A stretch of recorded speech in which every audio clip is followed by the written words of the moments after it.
കാലത്തിൻ്റെ നവസ്പന്ദനങ്ങൾക്കുമേൽ പഴമയുടെയും പാരമ്പര്യത്തിൻ്റെയും ലാളിത്യത്തിൻ്റെയും നന്മയുടെയും പാണ്ഡിത്യം നിറഞ്ഞ യുവപണ്ഡിതൻ ഷെയ്ഖ് അഹ്മദ് സാദ് അൽ അസ്ഹരി വളരെ ചെറുപ്രായത്തിൽ തന്നെ UK-യിലെ ശ്രദ്ധേയമായ ഇസ്ലാമിക ചലനങ്ങൾക്ക് തുടക്കം കുറിച്ചു.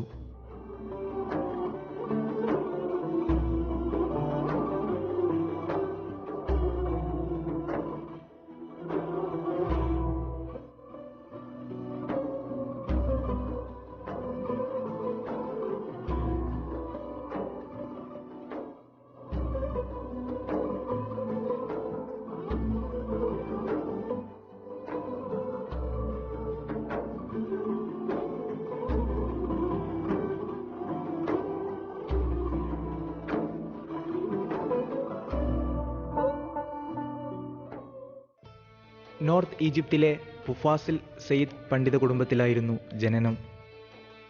പിതാവും പിതാമഹനും അൽ അസർ യൂണിവേഴ്സിറ്റിയിലെ പണ്ഡിതരായിരുന്നു. 10ാം വയസ്സിൽ തന്നെ വിശുദ്ധ ഖുർആൻ മനഃപ്പാഠമാക്കി. പിന്നീട് പിതാവിൽ നിന്നു തന്നെ ഇസ്ലാമിക അധ്യാപനങ്ങൾ സ്വീകരിച്ചു. അൽ അസർ യൂണിവേഴ്സിറ്റിയിലായിരുന്നു സ്കൂൾ കോളേജ് വിദ്യാഭ്യാസം. അൽ അസർ പഠനത്തോടൊപ്പം ഷെയ്ഖ് അലി ജുമാ അടക്കമുള്ള പ്രമുഖ പണ്ഡിതരിൽ നിന്ന് ഖുർആനിലും വർഷ്, ആസിം, നാഫി, ഹംസ എന്നീ വിവിധങ്ങളായ ഖിറാഅത്ത് ശൈലികളിലും ഇസ്ലാമിക പഠന വിഭാഗങ്ങളിലും ഇജാസിയത്ത് ലഭിച്ചു. കൂടെ ഇസ്ലാമിക ഗ്രന്ഥങ്ങളായ അൽ ജസാരിയ, തുഹ്ഫ, സൽസബീൽ, തുർമുദി ഇമാമിൻ്റെ ഷമൈൽ എന്നിവയിലും ഇജാസിയത്ത് ലഭിച്ചു. തൻ്റെ 15ാം വയസ്സിൽ തന്നെ കുതുബക്ക് നേതൃത്വം നൽകി തുടങ്ങിയിരുന്നു.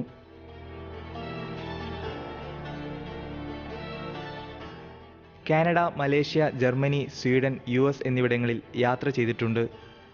യൂണിവേഴ്സിറ്റി ഓഫ് കാലിഫോർണിയയിലും ജർമ്മനിയിലെ ഇർഫോർട്ട് യൂണിവേഴ്സിറ്റിയിലും നിന്നായി ഇദ്ദേഹം ഭൗതിക വിദ്യാഭ്യാസം BBC, ഇക്ര, നൈൽ റേഡിയോ എന്നീ മാധ്യമങ്ങളിൽ സ്ഥിര ക്ഷണിതാവായിരുന്നു. ഷെയ്ഖ് ഇപ്പോൾ Ihsan academy of Arabic and Islamic സ്റ്റഡീസിൻ്റെ ഡയറക്ടറും ഫൗണ്ടറുമാണ്.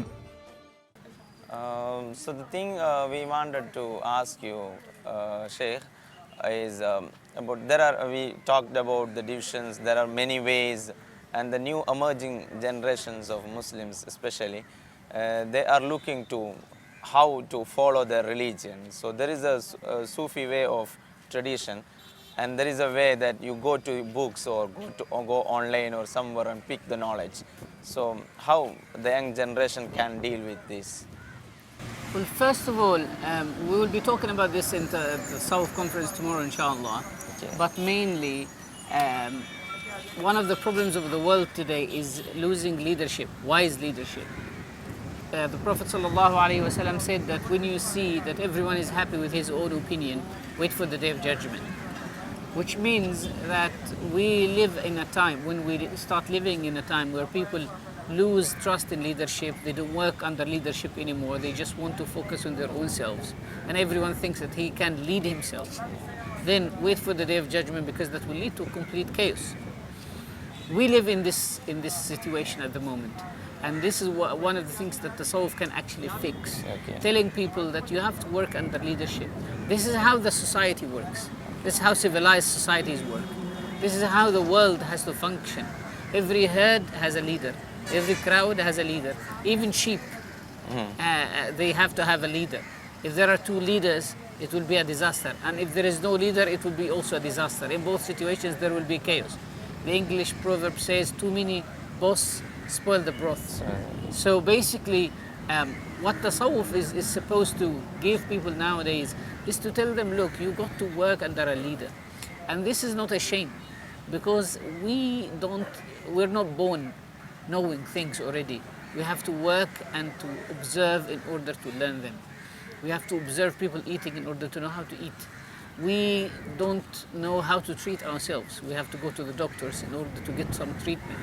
Same thing, Tasawwuf has two sides. One is theoretical Tasawwuf and the other is experiential Tasawwuf. Theoretical Tasawwuf, people can read about it in books, but books will not give us enough description, or actually accurate description. They give us approximations. The actual experience is when we do it underneath the leadership of a sheikh or a leader or a murshid.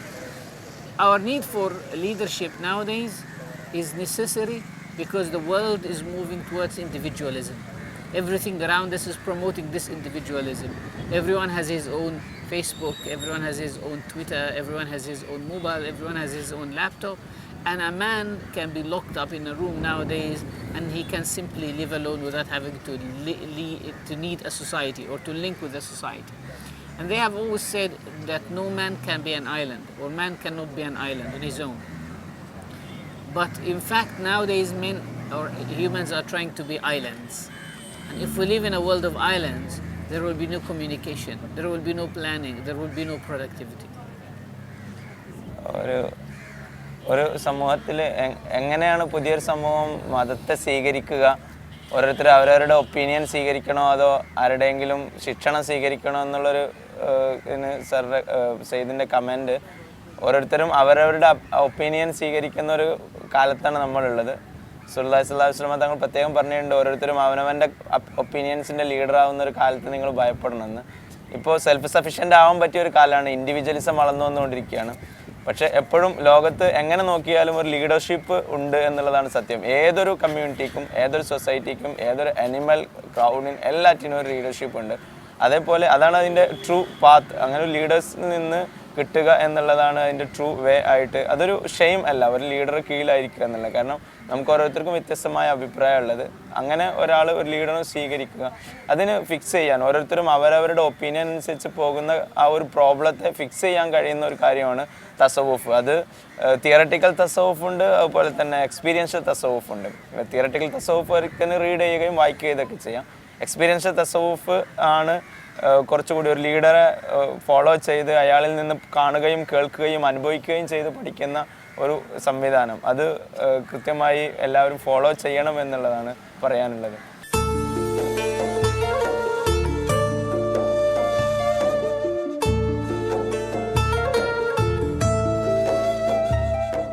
The new generation can be educated in deen, how they can follow the deen. First of all, we need to, nowadays, we need to ask them what are their needs. We need to analyze the needs. So I believe that the first step is to do some form of kind of surveys to see what youngsters do need. Not everything that is in books can be offered to them. Possibly, they might not like it. One of the ways of treating a person who is sick is to know what medication does he like. Possibly if he doesn't like injections, that will mean he will never take it if you prescribe it to him, and that will mean he will never be treated.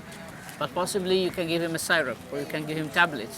Possibly he doesn't like syrup if it is bitter, so you got to give him a syrup that has got some flavors. So I believe that youngsters nowadays, they don't need a lot of knowledge, but they need to see proper mentors and examples. First, we need to ask them what do they need to learn, what do they want to learn. And two, we need to diversify it and to put it in a language that's understandable and reachable. Everything around young people nowadays is all about fun.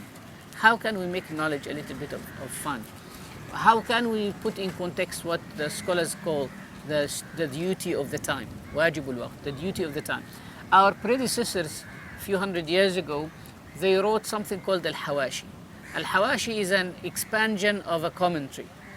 So these hawashi were written mainly, these expansions of commentary were written mainly to preserve people's language, to tell them that why the authors are using this word but not that word.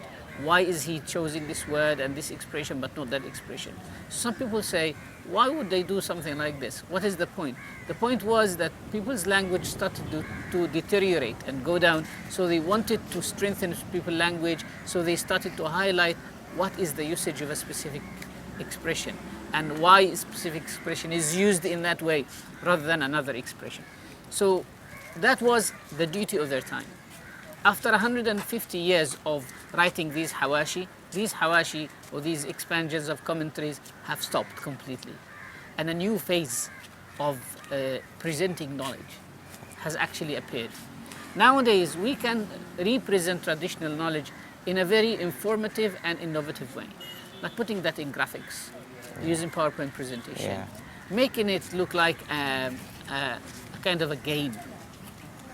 The Prophet ﷺ, as Shaykh Abdul Fattah Abu Ghudda wrote in his book, Al-Rasul al-Muallim, the Prophet as a teacher, and the ways of the Prophet ﷺ of teaching, has put more than 46 ways the Prophet ﷺ used to teach by telling stories, giving examples, writing and drawing things in the sand and telling the Sahaba, asking some strange and freaky questions and asking people putting that in front of people, waiting until people observe a certain experience and then highlighting that experience. This was the duty of the time of the Prophet ﷺ, and he adopted that and fulfilled it fully and beautifully. What we need to do now is the scholars of the deen need to be very advanced in technology. Yeah. And two, they need to understand, I believe that it's very important for the scholars of the deen to study psychology in order to analyze the mentality of their addressees and to know what to offer them and how to offer it. Yeah. To make it a more interesting experience, to attract them to the deen in a very nice and a strange way. A story that I tell all the time is with the appearance of the radio in Egypt in around 1950, 1960. A lot of people started listening to music and the radio, and they left the scholars. One of the Maliki scholars in Upper Egypt wrote a poem, and he used a local musical instrument and he started going to the place where people get together to listen to the radio and singing that poem. After some time, people started repeating it. They're listening to a song, and they memorized it. Then after a year or so, they said to him, "We've been repeating this for a year. You've been teaching us, or basically singing this for a year, but we don't know what does it mean." He said, "You want to know the meanings? Come to the mosque." And that was a start of classes in Maliki fiqh. He summarized Maliki fiqh in that poem. How can we do something like this for the knowledge that we have received? How can we make this better, if we are allowed to say? You know, if you want to use this seawater for irrigation, you need to do sweetening process. How can we do the sweetening process? If you obviously the Sharia sciences are sweet themselves, but if you want to give a strong antibiotic to a child, you need to make it very light. You need to add a lot of water. You need to make the concentration a little bit less. Right? How can we make this concentration a little bit less but continuous? This is a challenge for the scholars nowadays. They have to think themselves. They have to also employ institutions, people who are specialists in technology, people who are specialists in the media, on how to speak to youngsters. What language can people use as well? People nowadays, they just repeat things they don't know because they listen to them in advertisements, TV advertisements. How can we make the deen, unfortunately we have to, but how can we make the deen look like an advertisement? How can we make the deen attractive in that way? How can we make it a fun experience? പുതിയ യങ്സ്റ്റേഴ്സായ ആളുകൾക്ക് ദീന് എത്രമാത്രം അട്രാക്റ്റീവായിട്ട് കൊടുക്കാൻ പറ്റും, അവരുടെ needs എന്താണ് survey ചെയ്യണം, അവർ ഏതൊരു താല്പര്യത്തിലാണ്, ഒരു ഫ്രീക്കി ആയ രീതിയിലും പല പുതിയ രീതിയിൽ അവർ സ്വീകരിക്കാൻ താല്പര്യപ്പെടുന്നു. അപ്പോൾ അതിനനുസരിച്ച് സർവേ നടത്തുക, അതിനെക്കുറിച്ച് പഠിപ്പിക്കുക, പുതിയ ടെക്നോളജി യൂസ് ചെയ്യുക, പവർ പോയിൻറ്റ് പ്രസൻറ്റേഷൻസ് യൂസ് ചെയ്യുക, എല്ലാ ഓരോ കാര്യങ്ങളിലും റസൂലുള്ളാഹി സ്വല്ലല്ലാഹു അലൈഹി വസല്ലം തങ്ങൾ പോലും തങ്ങളുടെ കാലത്ത് അങ്ങനത്തെ ചിത്രങ്ങളും കാര്യങ്ങളും ഇതൊക്കെ ഉപയോഗിച്ചുകൊണ്ടുള്ള ഒരു പ്രബോധന സംവിധാനം, ഒരു അധ്യാപന സംവിധാനം സ്വീകരിച്ചിരുന്നു. അപ്പോൾ ഏറ്റവും ലേറ്റസ്റ്റ് ആയിട്ടുള്ള ഓരോ കാര്യങ്ങൾ, റേഡിയോയെക്കുറിച്ച് ഈജിപ്തിൽ റേഡിയോ വന്നപ്പോൾ ഒരു മാലിക്കി പണ്ഡിതൻ ഒരു മാലിക്കി ഫിക്കുമായി ബന്ധപ്പെട്ടുള്ള സകല കാര്യങ്ങളും ഒരു പോയമിൽ കോർത്തിണക്കിയിട്ട് അത് റേഡിയോയിൽ ചെയ്തു. അതിനെക്കുറിച്ച് അറിയാൻ ആളുകൾ പള്ളിയിലേക്ക് വന്നു. അപ്പോൾ അങ്ങനത്തെ ഒരു പുതിയ സിസ്റ്റം അഡോപ്റ്റ് ചെയ്യാനാണ് സയ്യിദ് പറയുന്നത്. ആ സിസ്റ്റം ഏറ്റവും ലേറ്റസ്റ്റ് ആയിട്ട് സിസ്റ്റം ദീന് പഠിപ്പിക്കാൻ ഉപയോഗപ്പെടുത്തണമെന്ന്.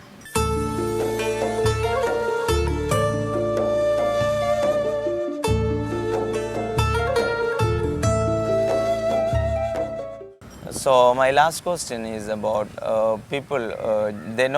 They see many things related to the maqbaras of the Sayyid people and the Shaykh people and the ulama people. And it is generally we see from around the world it is the normal thing, and we see a lot of people are against it, and generally the youngsters who are affected with the rationalism and in a questioning method, they generally ask questions, and in one part there are many bad things related to maqbaras as well. How people can coordinate with these two extremes?